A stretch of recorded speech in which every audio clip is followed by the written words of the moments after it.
You will make your first cornrows after this video, and not just cornrows but clean, neat cornrows on your hair without needing to stretch or straighten it. Keep watching to the end. Every black girl and even guy must know how to cornrow, and I will teach you how to do it in a few easy steps. Today I'll be working on my own hair, and my hair is not straightened or stretched. The only tools I'm going to be working with are my fingers and my parting comb to cut out the sections. Cornrows are what we call a protective style, and what makes it protective is the way that your style is installed. You want your grip to be firm but not tight. That is the key thing. Your grip must be firm but not tight. When you cut out your sections, you make sure that your sections are sizable. They are not too small. If your sections of hair are too small, chances are that when you are taking down the hair, you will run into some breakage and lose more hair than necessary. So first thing is to decide the size of cornrow you are going for. I'm going for medium sized cornrows, and I ended up doing 9 sections of hair. That's braiding 9 sections of hair. After that, you're going to work on your parting. With cornrows, the front of your hair is bigger than the back. So when you part your hair in front, the section would start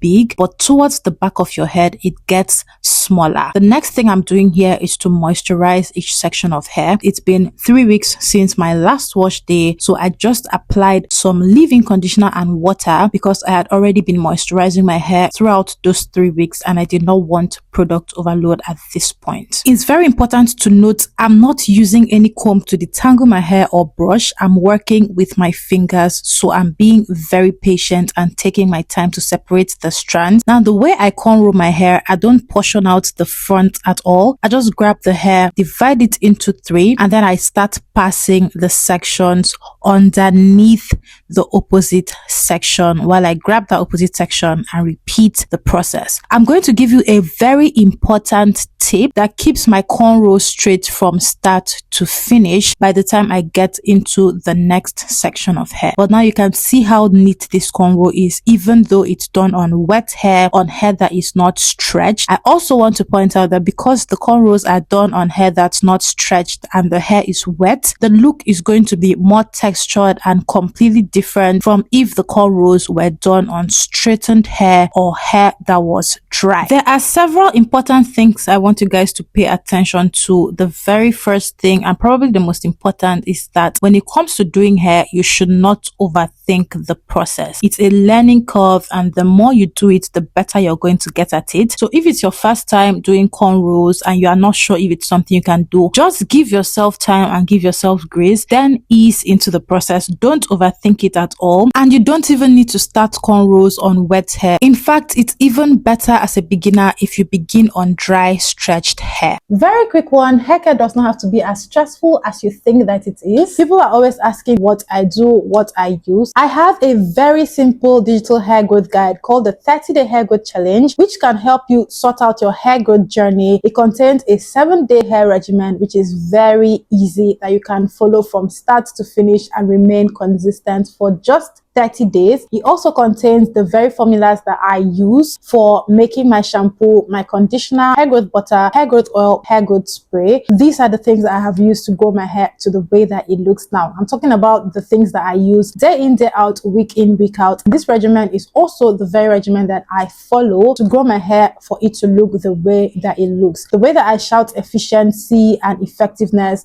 is the way that I made sure this hair growth guide is efficient and effective. So tap the link in bio.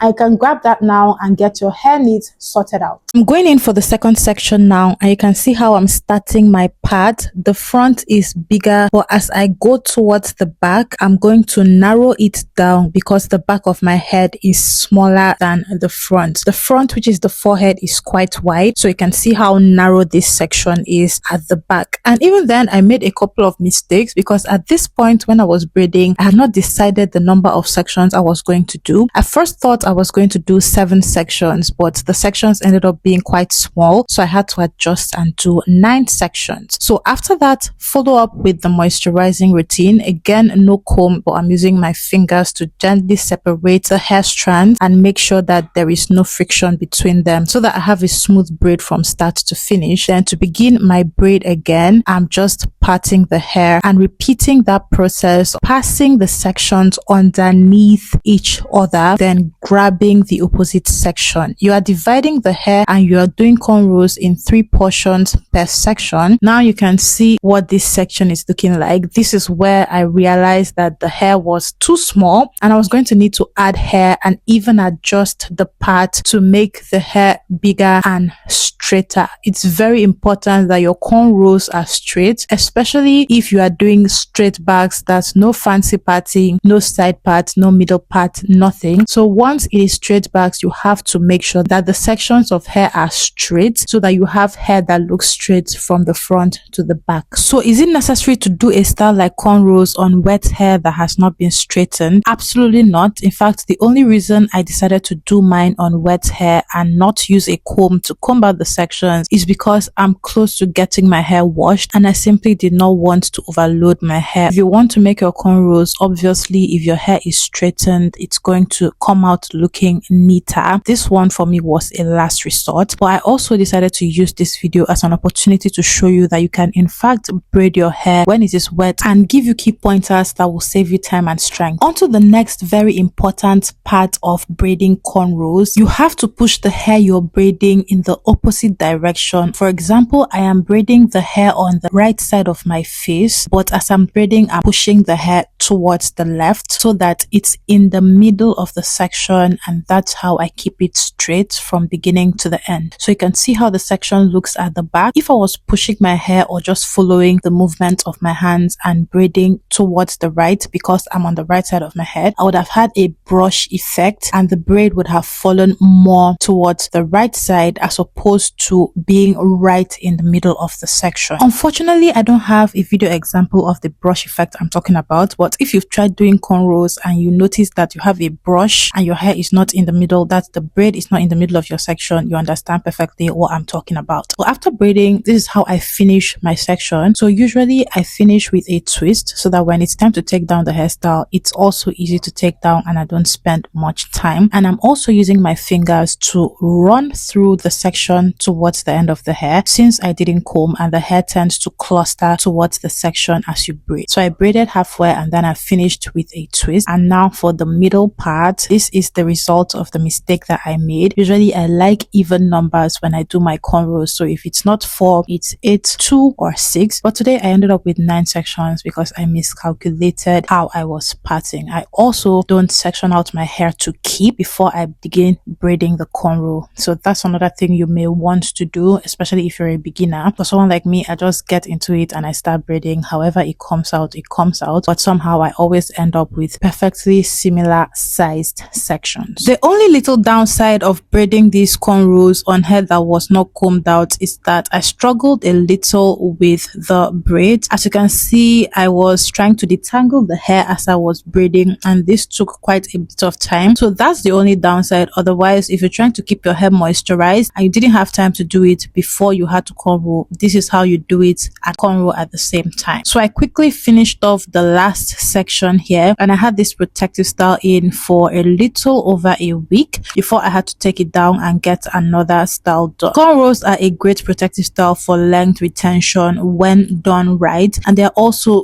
very good for wearing wigs, installing weaves, and so on and so forth. Pretty low maintenance. You don't need to do anything once you get them done except moisturize and oil your scalp. That's essentially it. I hope you learned something from this video. If you have any experience braiding cornrows, whether it's with wet hair or with dry hair, whether your hair is long or short, leave it in the comment section so we can relate. If you have any questions you would like to ask, also leave it in the comment section. If you have any suggestions that will be helpful for beginners that are trying to master cornrowing their hair, also leave it in the comment section. Everyone, thank you so much for watching this video. Leave a like on this video so it will be shown to more people who need to see it, and don't forget to subscribe to the channel if you aren't already subscribed. My returning subscribers, thank you so much for joining me for yet another video. This is all the breakage that I got at the end of the day and it was pretty small. I thought it was going to be more, but I was quite happy with what I got. And I ended up oiling my scalp. I used amla oil, the Indian oil to oil. Then I went about my day. And that's it. Thank you so much for watching. I'll see you in my next video. Bye guys.